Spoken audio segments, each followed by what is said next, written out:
You cannot convince me this wardrobe was designed with Margot Robbie in mind. And that matters because when you cast one of the most visually commanding actresses today and then bury her under silhouettes that compete with her bone structure, you're making a choice. This doesn't feel like Margot Robbie playing Kathy.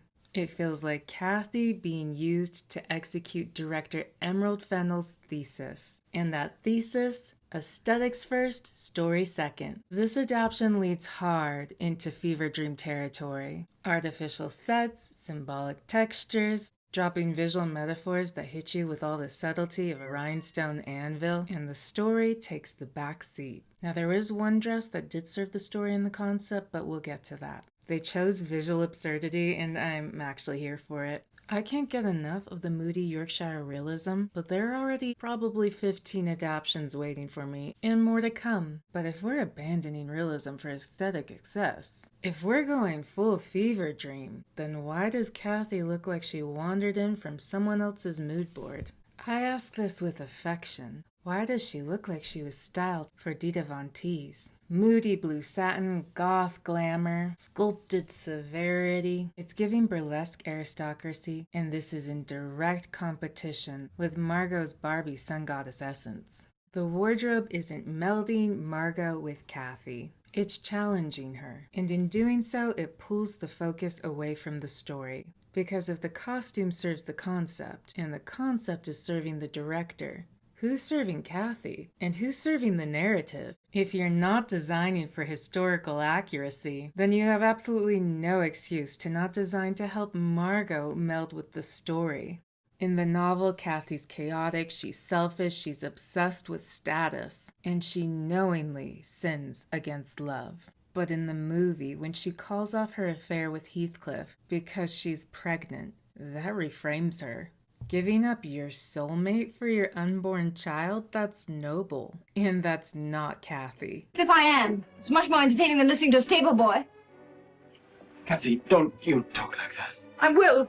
In the book, the tragedy is that she chooses status. She betrays her only moral center, her connection to Heathcliff. The tragedy of Kathy was never sacrifice. It was self-sabotage. Oh, Kathy, I never broke your heart. You broke it. Kathy, you loved me. Here she feels softened and polished. And that polish aligns perfectly with a film that prioritizes mood over moral nuance. It's concept over character. The palette serves the theme serves the director, but none of it serves the character. And when the character stops being the center, the story starts to thin out. Now there is one costume that fully understands the assignment. The infamous cellophane dress. It's heavy-handed and it's symbolic to the point of parody, presenting herself to her groom like a gift to be unwrapped. And I loved it, because in this one moment, aesthetics and storytelling actually collaborate. Because if we're abandoning realism, this is the exact kind of moment we want to lean into. It's bold, it's theatrical, it's camp, and crucially, it celebrates Margot Robbie's physicality while still serving the story beat. The transparency, the pink bow, the way the light hits her. For one scene, the wardrobe stops fully competing and starts collaborating. So here's the question. If we can go that bold, why retreat everywhere else? If you're going fever dream, go mad. Don't even try to give a nod to realism with messy hair. Give her structured gold or platinum hair and dynamic makeup that can hold its own against a dramatic gown, especially when your costume designer is Jacqueline Durran. She knew how to design for Margot and Barbie. She knew how to make an unforgettable silhouette when she made that green dress for Atonement. She knows how to tell a tale with fabric, which is why we know this was a choice to adhere to Emerald Fennell's mood board rather than the narrative.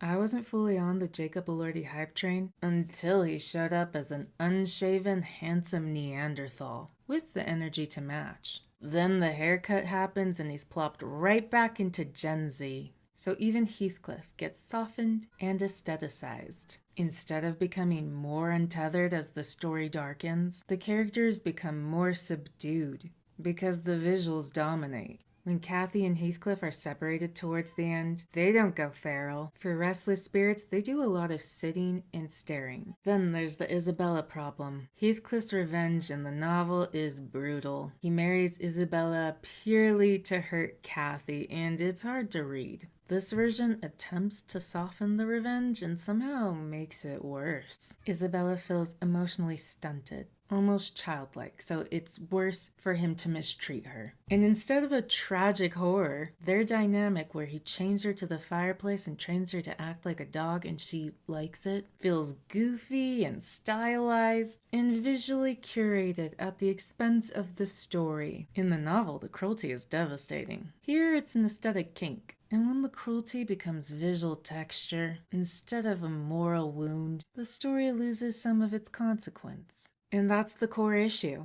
This adaptation doesn't end in damnation. It doesn't end in transcendence. It ends with something softer, kinder. But Wuthering Heights was never meant to be kind. It was meant to be wrought. It was meant to feel obsessive and wrong and spiritually unwell. And when you soften Cathy and you aestheticize Heathcliff, when you prioritize visual cohesion over narrative stakes, you don't get tragic passion. You get curated longing. And you reveal the hierarchy of the film. And that hierarchy? The aesthetic wins, the concept wins, the director wins, and the story loses. Now, did I still enjoy it? Yes. The fever dream visuals? Loved it. The symbolism? Sometimes hilarious, sometimes unsettling, always interesting. And Margot, still magnetic, always watchable. So I'm curious, was Margot underused as Cathy? Did aesthetic ambition overpower storytelling? Let me know in the comments below. Once again, my name is Cameo. Don't forget to like and subscribe.